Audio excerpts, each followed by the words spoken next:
Hi అండి. Hi hi అండి. అయితే సార్. మీరు మమ్మల్ని సాగోప్పుడు ఇంటర్వ్యూ చేశారు గుర్తుందా? గుర్తుంది యాక్చువల్లీ. అంటే అప్పటి నుంచి వెయిటింగ్. అంటే ఎలా అంటే అప్పుడే అంటే చాలామంది గుర్తించి చేసే సినిమా చేసినప్పుడు నెక్స్ట్ ఏం చేస్తారని చెప్పి, బట్ అద్భుతంగా చిత్రమనం అనే సినిమాతో వచ్చారు. అయితే మీరు మధ్యలో ఇంకో మాట కూడా అన్నారు. అంటే మలయాళంలో ఓకే అయిపోయింది, మలయాళం వెళదాం అనుకున్నప్పుడు లేదు మనం తెలుగు వాళ్ళం, ఫస్ట్ తెలుగులో ప్రూవ్ చేసుకుందాం అని చేశాను. ఇప్పుడు అంటే ఈ సినిమా బయటకు వచ్చింది, అద్భుతంగా గ్రాండ్గా రిలీజ్ చేశారు. బట్ ప్రేక్షకుల దగ్గర నుంచి ఎక్కువ మంది చూడలేదు అనే ఒక చిన్న విషయంలో అప్పుడు అనిపించింది, అనవసరంగా తెలుగులో చేసాం, ఇది మలయాళంలో చేస్తుంటే బాగుండేది అనిపించింది. లేదు సార్, ఎందుకంటే చాలా మంది మలయాళం ఆడియన్స్ నాకు ఫోన్ చేశారు సినిమా చాలా బాగుందని. In that way I'm very happy. But yeah, I'm కొంచెం అది ఉంది, ఎందుకంటే ఇంకా ఎక్కువ మంది చూడాల్సిన థియేటర్లో, ఎందుకంటే ఈ ఎక్స్పీరియన్స్ థియేటర్లో. But nevertheless now I'm very happy ఈటీవీకి వస్తున్నాను, ఎందుకంటే యాజ్ ఐ టోల్డ్ ఎర్లియర్ ఇది మలయాళంలోకి వెళ్ళి చేసేద్దాం అన్నప్పుడే నా ఫస్ట్ థాట్, నేను తెలుగులో పుట్టా, నేను తెలుగు వాడిని, ఫస్ట్ తెలుగు వాళ్ళకి నేను సినిమా చేయాలని.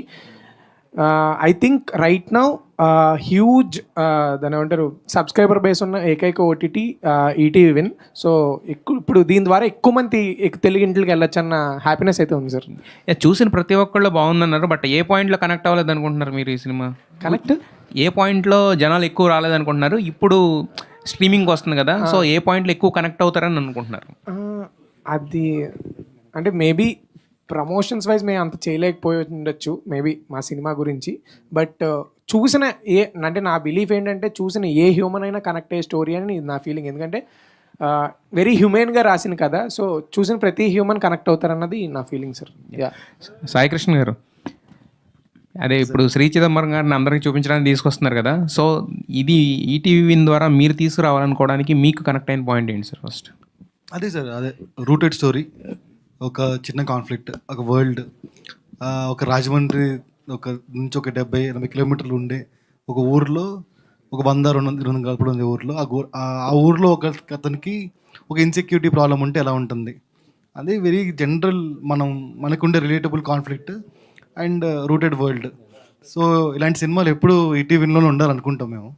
సో అందుకని చేద్దాం అనుకున్నాం. But somehow now it is coming on with better things now.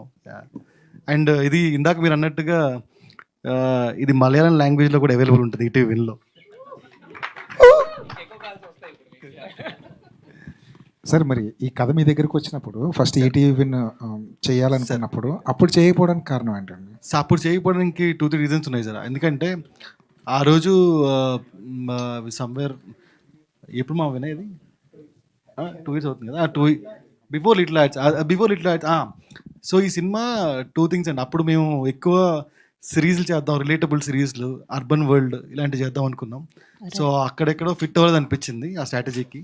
But ఎప్పుడైతే గోపాలకృష్ణ గారు చేస్తున్నప్పుడు వి థాట్ అది మాకే వస్తుంది, మన సినిమా అవుద్దని. So felt very happy for that.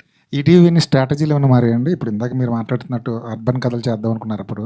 అవును, మరి ఈ ప్రయాణంలో ఈ జర్నీలో ఏమైనా స్ట్రాటజీలు ఏమైనా మారినాయా ఈటీవీ విన్? అవి మారుతూనే ఉంటాయండి. ఒక సినిమా హిట్ ఫ్లాప్ బట్టి థింగ్స్ విల్ ర్యాండమ్లీ చేంజ్, మీకు తెలియదు కాదు అది. సో యాజ్ మచ్ ఆఫ్ తెలుగునెస్ ఉండాలి, తెలుగు రూటెడ్నెస్ ఉండాలి, తెలుగు కల్చర్ని ఎక్కువ చెప్పాలి అనేది మాత్రం ఎప్పుడు మారకుండా ఉండాలని అనుకుంటున్నాను. డైరెక్టర్ గారు, నిండా 27 ఏళ్ళు కానీ 24 క్రాఫ్ట్స్ని మీరు మేనేజ్ చేయాలి. సెట్లో ఎలా ఉండేది ఆ కమాండ్? డైరెక్టర్ అంటే ఒక కమాండబుల్గా ఉండాలి కదా, అవునవును. సెట్లో ఆ కమాండ్ ఎలా దొరికింది మీకు? సో బేసికలీ కమాండ్ ఇవి ఏమో సార్, అంటే నా సెట్ అంతా నా ఫ్రెండ్సే, నా టీం అంతా కూడా ఎగ్జిక్యూటివ్ ప్రొడ్యూసర్, లైన్ ప్రొడ్యూసర్లు, యాక్టరు అందరూ నా ఫ్రెండ్సే. So mostly more than command మీ అంతా కూడా ఏదో ఒక ఫ్రెండ్స్ కాబట్టి మాకు ఆ ఈజ్తోనే వెళ్ళిపోయింది. రాదని ఇప్పుడు నేను డైరెక్టర్ నా చెప్పిన మాట వినాలి, ఈ స్పేస్లో ఉండదు మాది. But they respect me, I respect their work. But ఆ ఫ్రీనెస్ ఉండడం వల్ల కొంచెం ఈజీగా ఉంది సార్. అండ్ మా journey from last 8 years we been making short films and independent films. So మాకు తెలుసు, అంటే ఇప్పుడు జనరల్గా ఇప్పుడు ఫిలిం అంటే ఈ ఫార్మాట్లో వెళ్తుంది, ఇలా షూట్ చేస్తారని ఏదో మేము ఎప్పుడైతే హైదరాబాద్ ఎప్పుడు రాలేదండి దీనికంటే ముందు. సో మాకు తెలీదు ఎగ్జాక్ట్ ప్రాసెస్. మాకు ఒక ఓన్ ప్రాసెస్ ఉంది కదా, ఆ ఓన్ ప్రాసెస్లో తీసుకుంటూ వచ్చాం, ఇలా సినిమా అయిపోయింది. ఎంత మంచి సినిమా చేసినా థియేటర్కి జనం రావడమే అల్టిమేట్ గోల్. అది అవును, తర్వాత చూసిన వాళ్ళు ఎంత బాగుందని చెప్పినా ఎందుకు రాలేదు జనం అన్నది లోపల ఒక ఉంటుంది కదా, ఒక బాధ, ఒక పెయిన్ ఉంటుంది. ఇంత కష్టపడి రాసుకున్న కథ, ఆ పెయిన్ నుంచి బయటికి ఎలా రాగలిగారు? అంటే అదొక రోజు ఉందండి. బట్ తర్వాత as we got to know that it's coming on ETV we felt very happy. ఎందుకంటే నేను ఇనీషియల్గా చేద్దాం అనుకున్నప్పుడు కూడా వీఆర్ వెరీ హ్యాపీ ఈటీవీ. ఎందుకంటే ఎక్కువ తెలుగు వాళ్ళకి రీచ్ అవ్వాలి అన్నది సింపుల్గా at the end of the day ఒక స్టోరీ టెల్లర్కి ఏంటంటే ఎక్కువ మంది కథ వినడం కావాలి, ఎక్కువ మంది కథను చూడడం కావాలి. సో ఇప్పుడు ఈటీవీకి వస్తుంది అన్నప్పుడు వెరీ హ్యాపీ. ఆ సాడ్నెస్ని తగ్గించింది. All the best. Thank you అండి. సాయి గారు హాయ్ అండి. ఈ 49 ప్యాక్ ఎప్పటి వరకు అంటే ఇది ఏం చెప్తారండి? లైక్ ఇది యాక్చువల్లీ రేపటితో 3 years ఆఫ్ ఈటీవీ అండి. సో అందుకోసం యానివర్సరీ కోసం పెట్టిందండి.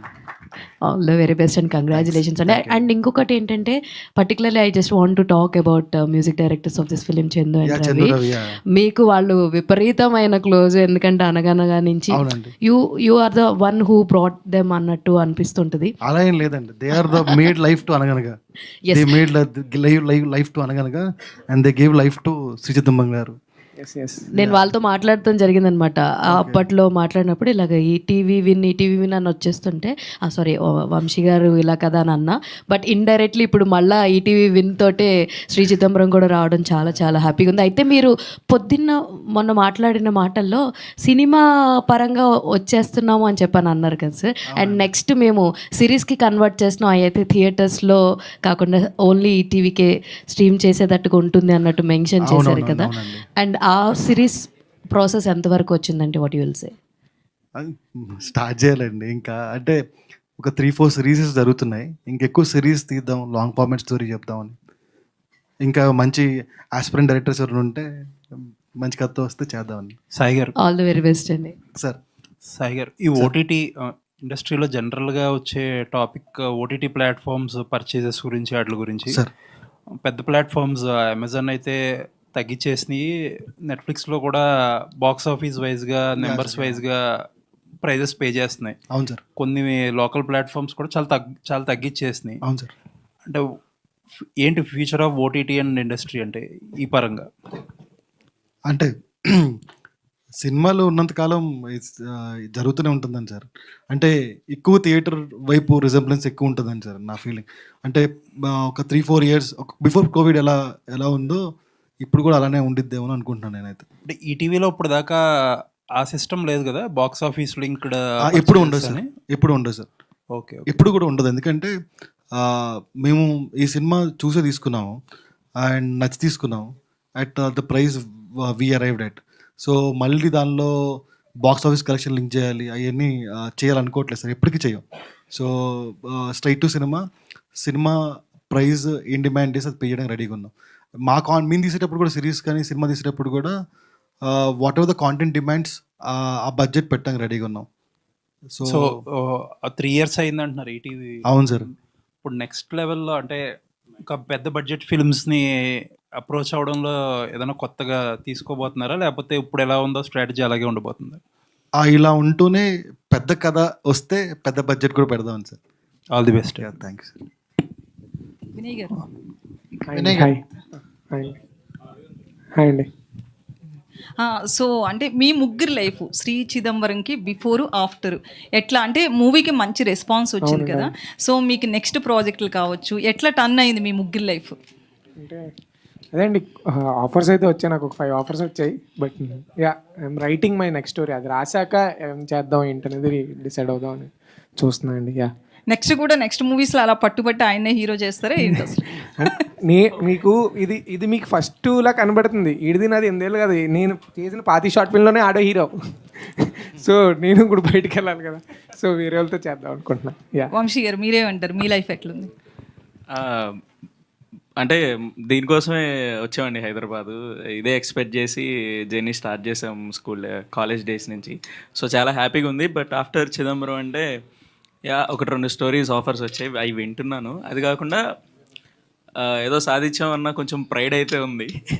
ఆ ప్రైడ్తో చాలా హ్యాపీగా, అంటే మా మమ్మీ డాడీ వాళ్ళు ఫస్ట్లో చాలా కొంచెం భయపడతారు కదా ఆబ్వియస్లీ ఫిలిం ఇండస్ట్రీ అంటే. మా డాడీ ఒకటే చెప్పారనమాట, నువ్వు వెళ్ళు, కష్టపడాలి, కష్టపడతానంటే వెళ్ళు, అండ్ ఆల్సో నువ్వు హ్యాపీ అయితే వెళ్ళు అని చెప్పారు. సో ఐ థింక్ ఇప్పుడు వాళ్ళు కొంచెం హ్యాపీ ఏమో. సాగు అని నా ఇండిపెండెంట్ ఫిల్మ్ చూసాక కొంచెం ఓకే ఇడు మంచి ట్రాకే సెలెక్ట్ చేసుకున్నాడు అన్న కాన్ఫిడెన్స్ వచ్చింది. ఇప్పుడు మొత్తం వచ్చిందేమో అనుకుంటున్నాను, మరి వాళ్ళు ఏమంటారో చూడాలి. అదొకటి కొంచెం ఆ ప్రైడ్ అయితే తీసుకుంటున్నా అండి నేను. Yeah. అయితే ఫస్ట్ హైదరాబాద్ వచ్చినప్పుడు ఎవరైనా సినిమాకి టాలీవుడ్లో సినిమా చేయాలంటే ఇక్కడికే వస్తారు. సో ఫస్ట్ హైదరాబాద్ వచ్చినప్పుడు ఎట్లా అనిపించింది ఒక మూవీ కోసం? అది చాలా డిఫికల్ట్ అండి. అంటే ఏం తెలీదు అసలు, fish out of the bowl అన్నట్టు ఏమీ తెలీదు. ఒక ఎగ్జాంపుల్ చెప్పాలంటే ఇప్పుడు ప్రొడక్షన్ హౌస్లు కానీ లేదు అంటే ఓటీటీ ప్లాట్ఫామ్స్ ప్రొడక్షన్స్ కానీ ఎక్కడికైనా వెళ్ళి యాక్టర్ అని చెప్తే ఇక్కడ చాలా యాక్టర్లు ఉన్నారంటారు. లేదండి నేను మంచి ఇండిపెండెంట్ ఫిల్మ్ చేశాను, మంచి పెర్ఫార్మర్ అంటే చాలామంది ఉంటారు ఇక్కడ అంటారు. సో అట్లా మనకు ఆ గేట్ లోపలికి కూడా ఎంట్రీ ఉండదు. Because we're no one, I don't have any I'm not complaining on that. ఆ గేట్లో కూడా మనకి ఎంట్రీ ఉండదు. కట్ చేస్తే మన డ్రీమ్ని మనం గట్టిగా ఫాలో అయితే మనకు కావాల్సింది మనకు వస్తుంది అంటారు కదా. కట్ చేస్తే ఇండియాస్ బిగ్గెస్ట్ ఓటీటీలో నా సినిమా రిలీజ్ అవుతుంది. థియేటర్లో చాలా సక్సెస్ఫుల్గా రన్ అయ్యి మళ్ళీ ఇక్కడికి వచ్చింది. సో యా అప్పుడు చాలా డిఫికల్ట్గా ఉంది. ఇప్పుడు కొంచెం పేస్ కొంచెం రిలాక్స్డ్ పేస్లో వెళ్తున్నా. యా సాయి గారు, సో 3 years అవుతుంది కదా ఈటీవీ విన్ వచ్చి. సో కంపేర్ చేస్తే వేరే ప్లాట్ఫామ్స్తో కంపేర్ చేస్తే కనుక మీరు వచ్చినప్పుడు పెద్దగా రెస్పాన్స్ లేదు, కానీ ఇప్పుడు ఈ 3 yearsలో మాత్రం చాలా చేంజ్ అనేది కనిపిస్తుంది. నెక్స్ట్ ఎలా ఉండబోతుంది ఈటీవీ విన్? అంటే ఆయన దేనిలో అడుగుతున్నారని నాకు అర్థం కాలేదు, సారీ. కంటెంట్ పరంగా కావచ్చు, ఇలానే బిజినెస్ ఉంటుందండి. పరంగా ఇప్పుడు కావచ్చు, మార్కెటింగ్ పరంగా అన్ని. ఆ బిజినెస్ అనేది మనమేం ఎక్స్పెక్ట్ చేయలేమండి. బట్ ఏప్రిల్ నుంచి మంత్కో సినిమా వస్తుంది. Every director is a debut director. So మా ఏప్రిల్ నుంచి నెక్స్ట్ 2077 మార్చ్ వరకు ఎవ్రీ మంత్ సినిమా వస్తుంది. అండ్ మధ్యలో సిరీస్ కూడా వస్తాయి. అండ్ వచ్చే 12 డైరెక్టర్స్ కొత్త వాళ్ళే అండి. సో అన్ని డిఫరెంట్ సబ్జెక్ట్స్, అన్నీ తెలుగు రూటెడ్నెస్ ఉన్నాయి, తెలుగు కల్చర్ ఎన్హాన్స్ చేసాయి. ఒక తెలుగు సినిమా అంటే ఇలా ఉంటుంది అని చెప్పే సినిమాలే. సో ఆ వరల్డ్ బిగ్గర్ థింగ్స్ అని చెప్పలేను, కానీ ఒక మంచి feel good cinema ETV cinema అంటే ఒక అందరూ ఫ్యామిలీలో ఇంట్లో అందరూ కూర్చొని హ్యాపీగా చూసే సినిమాలు అయితే మేము 100% ప్రామిస్ చేస్తాము. And next 12 cinemas will be good things from our side అండి. సాయి గారు, మేము భారీ బడ్జెట్ సినిమాలు ఈటీవీ నుంచి ఎక్స్పెక్ట్ చేయొచ్చా? అదే అండి, కథ డిమాండ్ చేయాలి బడ్జెట్ని, మేము అడగకూడదు. అలాంటి కథలు వచ్చినప్పుడు ఖచ్చితంగా డెఫినెట్లీ అండి. సాయి గారు, సార్ ఇక్కడ మీరు ప్రొడక్ట్ చేసినటువంటి సినిమాలు కొన్ని థియేటర్లో రిలీజ్ చేస్తున్నారు కదా. అవును సార్, అవును సార్. ఆల్రెడీ మనకి మయూరి సంస్థ ఉంది డిస్ట్రిబ్యూషన్. అవును సార్. అది దాని నుంచి కాకుండా బయటకు వెళ్ళడానికి కారణం ఏంటి? అలానే మన ప్రొడక్షన్లో చేస్తున్నప్పుడు ఉషా కిరణ్ మూవీస్ని ఎందుకు యాక్టివేట్ చేయట్లేదు అనేది? మయూరి డిస్ట్రిబ్యూషన్ ఇప్పుడు లేదు సార్, ఆఫ్టర్ కోవిడ్ అది క్లోజ్ అయిపోయింది. ఓకే. సో మనం ఇన్ని సినిమాలు చేస్తున్న తర్వాత రివైవ్ చేద్దాం థాట్ కూడా ఒకటి ఉంది, డిస్కషన్ నడుస్తుంది. ఉషా కిరణ్ మూవీస్ కూడా ప్రతి soon it will be very active. Okay, all the best అండి. మీకు ముగ్గురికి సంబంధించిన క్వశ్చన్, ఈ సినిమా రిలీజ్ తర్వాత మీకు వచ్చిన అప్రిషియేషన్స్ ఏంటి? అలానే మీకు ఆఫర్స్ కూడా వస్తాయి, సక్సెస్ ఉన్న దగ్గర ఆఫర్స్ అనేవి ఉంటాయి. మీ ముగ్గురికి వచ్చిన ఆఫర్స్ ఏంటి? ఇంకా ఎక్కడ సైన్ చేయలేదు కాబట్టి చెప్పకూడదేమో, బట్ మంచి ఆఫర్స్ అయితే మంచి ప్రొడక్షన్స్ నుంచి ఆఫర్స్. ఓకే ఓకే, లాక్ చేస్తారు అన్నమాట అయితే. Okay okay okay, all the best. Thank you. కాదు, ఇందాక నందిని గారు మాట్లాడుతూ చాలా కష్టాలు పడ్డారన్నారు. ఏంటి ఆ కష్టాలు? ఇప్పుడు మళ్ళీ ఇంకొక అంటున్నారు చెప్పాలి. పోనీ షార్ట్ అండ్ స్వీట్. లేదండి, అంటే బేసిక్లీ కథ చేద్దామని తీసుకుని వచ్చినప్పుడు షార్ట్ అండ్ స్వీట్గా చెప్పాలంటే చేద్దామని సెట్ మీదకి వెళ్తుందని ప్రతిసారి ఒక అడ్డంకి వచ్చేది. ఎంతమంది రిజెక్ట్ చేశారు? ఒక్కరు రిజెక్ట్ చేసినా కథను పక్కన పెట్టేద్దాం అనుకున్నా. ఓకే. యా, ఒక్కరు రిజెక్ట్ చేయలేదు, అదే ప్రాబ్లం. ఓకే, రిజెక్ట్ చేయలేదు కానీ ప్రొడక్షన్ హీరోని మార్చమనేవారు. అందరూ కొత్త యాక్టర్స్తో వెళ్తున్నాం, హీరోని మార్చు, ఇది మార్చు, లేదా పాయింట్ ఇందులో ఏమన్నా ఇది చెప్పు అన్నారు. కానీ కథ బాగాలేదని ఎవరు చెప్పినా నేను పక్కన పెట్టేసి వేరే కథ రాద్దాం అనుకున్నా. అదే ఆ ఇంటర్వ్యూలో కూడా చెప్పా. వినయ్ గారు, హాయ్ అండి. హాయ్ అండి. ఒక తమిళ నేటివిటీ ఉండే టైటిల్ పట్టుకొని, ఒక మలయాళం స్టైల్ నేరేటివ్ స్టైల్ పట్టుకొని ఒక తెలుగు సినిమా చేశారు. ఏంటి ఈ రౌండప్ ఏంటి? అసలు నంబరాలు మన దగ్గర కనిపించారు కదా, మన దగ్గర శ్రీనివాసులు, వెంకటేశ్వరరావు. అవును, కాకపోతే అదే అండి బేసిక్లీ సినిమాలో హీరోకి అదే సినిమాలో హీరోకి మెల్లకన్ను ఉంటుంది. సో జనరల్గా మా సైడ్, మా గోదావరి, ఈస్ట్ గోదావరి సైడ్ ఎవరికైనా చిన్నప్పటి నుంచి స్కూల్లో కానీ ఎవరికైనా మెల్లకన్ను ఉంటే ఎర్ర చిదంబరం అని ఎక్కిరించేవారు. బికాజ్ ఆఫ్ లేట్ మన తెలుగు యాక్టర్ కళ్ళు చిదంబరం గారి బేస్ రిఫరెన్స్తో. సో వాడికి మెల్లకన్ను ఉండడం వల్ల చిదంబరం అనేది అది పేరు కాదు, వాడిని ఎక్కిరించుతారు, టీజ్ అది. సో అందుకు ఆడికి చిదంబరం అని చెప్పేసి పేరు అనమాట. ఎలా వాడి ఒరిజినల్ పేరు ఏంటని తెలియాలని మీరు సినిమా చూడాలి. ఆ పేరుని ఎలా యాక్సెప్ట్ చేశాడు, ఈడు కూడా అలవాటు పడిపోతాడు. ఈయన చిదంబరం అని అలా అయిపోతుంది అంటే ఆడి పేరు చిదంబరం నమ్మేస్తాడు. బట్ ఆడికంటే ఒక ఒరిజినల్ నేమ్ ఉంటుంది. అది ఎలా యాక్సెప్ట్ చేశాడు, ఈ నేమ్ని ఎలా వదిలేశాడు అన్నది థింగ్. అంటే చాలా కథలు ఎంటర్టైన్మెంట్ వేలో వెళ్తాయి, కానీ ఈ సినిమా చూసి వచ్చిన తర్వాత ఏదో కాన్ఫిడెన్స్ తో చాలా మంది కాన్ఫిడెంట్ గా లైఫ్ మీద కాన్ఫిడెన్స్ తో చాలా టేక్ అవే పాయింట్ ఉంది దాంట్లో. అంటే ఫస్ట్ మూవీలోనే మీకు అలా కుదరటం, ఫస్ట్ కథలో అలాంటి, అంటే నెక్స్ట్ మీ నుంచి ఎక్స్పెక్టేషన్స్ పెరిగిపోతాయి మీ కథల మీద. అంటే నేను యాజ్ ఏ ఆడియన్గా నేను కూర్చొని చూసిన సినిమాలు, నన్ను ఇన్స్పైర్ చేసిన విశ్వనాథ్ గారి సినిమాలు కానీ, వివేకాత్రేయ గారు, వెంకటేశ్వర మహాగారి సినిమాలు నన్ను చాలా కదిలించిన cinemas. When I was writing నేను కూడా అలాంటి హోప్, బేసిక్లీ సినిమా రేపు 49 రూపీస్ పెట్టి, నేను I'm requesting every one 49 rupees పెట్టుకొని ఈ సినిమా చూడండి. 49 రూపీస్తో మీకు మీరు ఏదైతే గోల్ని కానీ లైఫ్లో ఏదైనా చేద్దాం అనుకున్న ఒక మోటివేషన్ లేకుండా ఉంటుంది కదా, మనకు అప్పుడప్పుడు డిమోటివేటెడ్ అయిపోతాం. 49 రూపీస్తో మీకు హార్ట్ ఫుల్ ఆఫ్ మోటివేషన్ ఇస్తానని నేను కాన్ఫిడెంట్గా చెప్తున్నానండి. సంధ్య గారు, మీ జర్నీ ఏంటండి? అంటే ఆర్టిస్ట్గా ట్రై చేస్తున్నప్పుడు మీకు ఉంటాయి కదా కాంబినేషన్స్ వైజ్, కానీ ఎలా ఇప్పుడు ఈ ప్రాజెక్ట్లోకి ఎంటర్ అయినప్పుడు, ఈ కథ విన్నప్పుడు, లేకపోతే ఇప్పుడు అప్రిషియేషన్ పాయింట్కి వచ్చినప్పుడు ఈ జర్నీ గురించి ఏం చెప్తారు? అంటే నేను యాక్చువల్లీ బెంగళూరు నుండి నేను ఒక చాలా కన్జర్వేటివ్ ఫ్యామిలీ నుండి వచ్చాను. సో నా గ్రాడ్యుయేషన్ తర్వాత ఐ హ్యాడ్ మై ఓన్ ఇంకా family was like obviously conservative family నుండి వచ్చేటప్పుడు ఓకేనా కాదా అన్న కాన్ఫిడెన్స్ లేదు ఆబ్వియస్లీ పేరెంట్స్కి. బట్ చిదంబరం తర్వాత సినిమా చూసిన తర్వాత అండ్ ద వే అందరూ నన్ను రిసీవ్ చేసుకుంటున్నారు, అంటే లీలాని రిసీవ్ చేసుకుంటున్నారు. మా అమ్మ నాన్న చూసినప్పుడు when they saw it they were very happy. Now వాళ్ళే చెప్తున్నారు గో అహెడ్, వదలద్దు, దిస్ ఇస్ సో గుడ్. ఎవరికి ఇలా ఇంత జెన్యూన్ లవ్ దక్కడం ఇస్ వెరీ రేర్. సో అందుకే this is one big thing for me. అలాంటి ఫ్యామిలీ నుండి వచ్చి అమ్మ నాన్న యాక్సెప్ట్ చేయడం అన్నది is very big thing. And also I'm happy Leela is accepted and I'm somewhere కొంచెం నాకు ఆ కాన్ఫిడెన్స్ వచ్చింది. Okay, I can survive through, people are recognising my work అన్నది. సో ఐఎమ్ హ్యాపీ అండి. I'm looking for more good stories.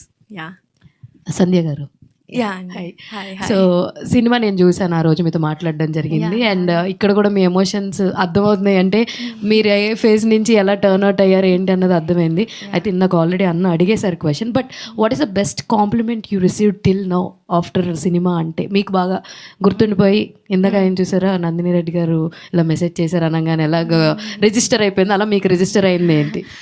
Complement అంటే there are a lot actually.